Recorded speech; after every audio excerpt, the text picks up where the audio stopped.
여러분 안녕하십니까, 진성호입니다.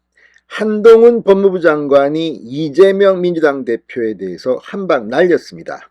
자, 지금 이재명 대표가 어제 국회 교섭단체 대표연설에서 불체포 특권을 이제 포기하겠다고 선언을 했습니다. 정말 꼼수 같은 발언입니다.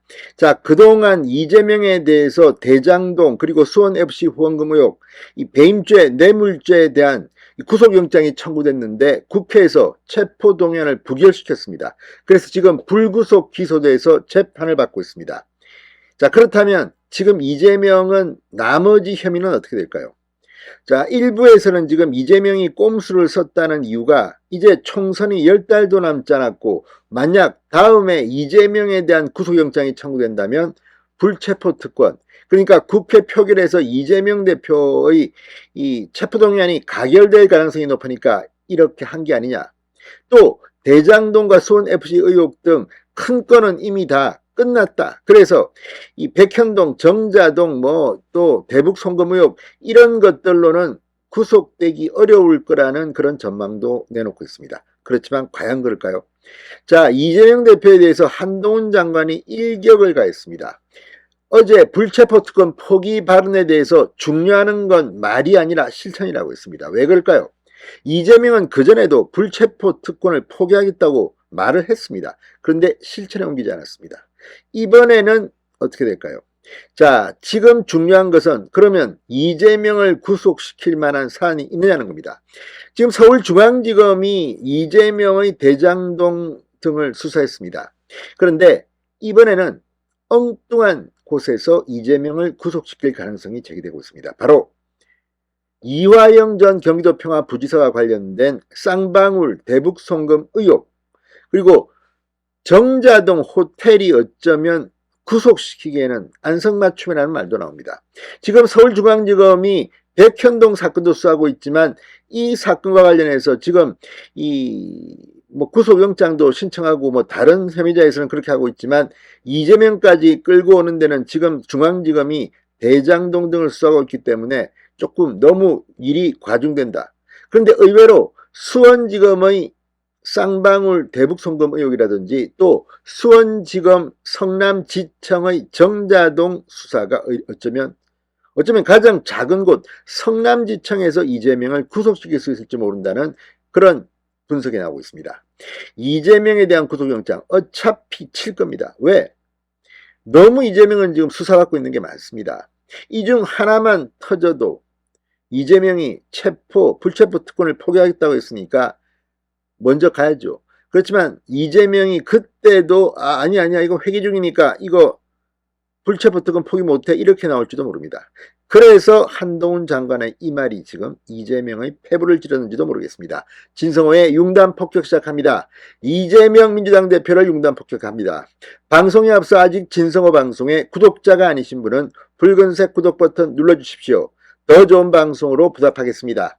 자, 한동훈 장관이 방금 전 이재명 대표의 불체포 특권 포기 발언에 대해서 한방 먹였습니다. 중요한 것은 말이 아니라 실천이다.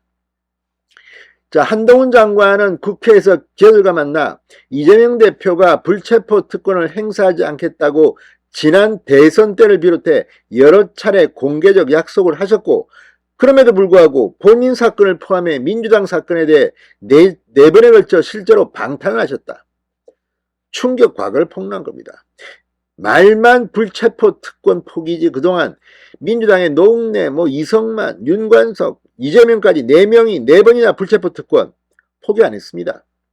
실천이 중요하다는 겁니다. 한동훈 장관은 이어 현행법상 불체포 특권 포기를 실천하기 위한 방법은 방탄국회를 열지 않거나 당론으로 가결시키는 것밖에 없는데 어떤 것을 하시겠는지 궁금하다고 말했습니다. 실제 정기국회가 열리고 있는 가운데 이재명에 대해서 구속영장을 치게 되면 자동적으로 회기가 열리기 때문에 이 방탄국회를 열지 않을 수는 없습니다. 그렇다면 민주당이 당론으로 체포동의안 찬성, 가결을 정하는 겁니다.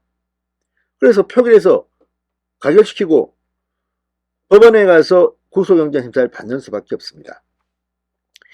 이재명에 대해서 한동훈은 굉장히 현실적으로 말만 번들어가게 하지만 너 정말 그렇게 할 거냐?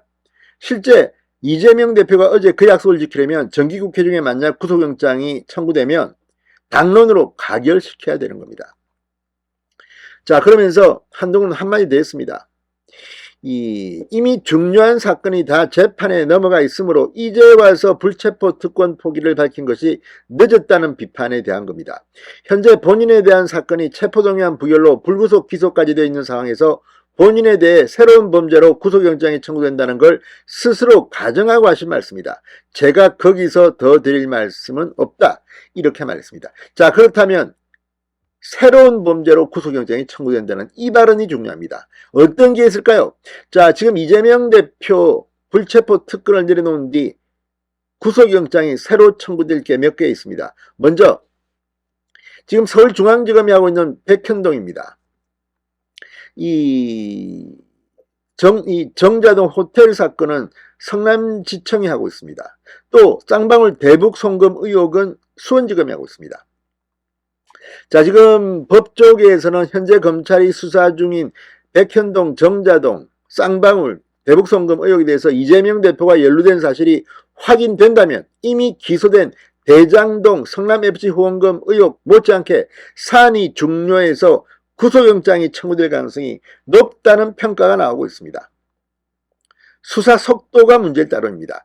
자, 지금 중앙지검 바빠서 백현동 개발 영장을 칠 것 같지는 않습니다. 그런데 수원지검의 쌍방울 대북 송금 이거, 또 수원지검 성남지청의 정자동 호텔 부지 특혜 비리 의혹, 특히 정자동 호텔 부지는 굉장히 심플합니다. 이번에도 이재명이 말만 가지고 실천을 하지 않을까요?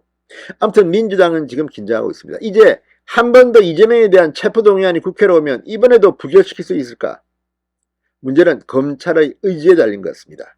이번에는 중앙지검이 아니라 수원지검 쪽에서, 수원지검이나 수원지검 성남지청 쪽에서 이재명을 구속시킬지 모르겠습니다. 진성호의 융단 폭격이었습니다. 여러분 감사합니다.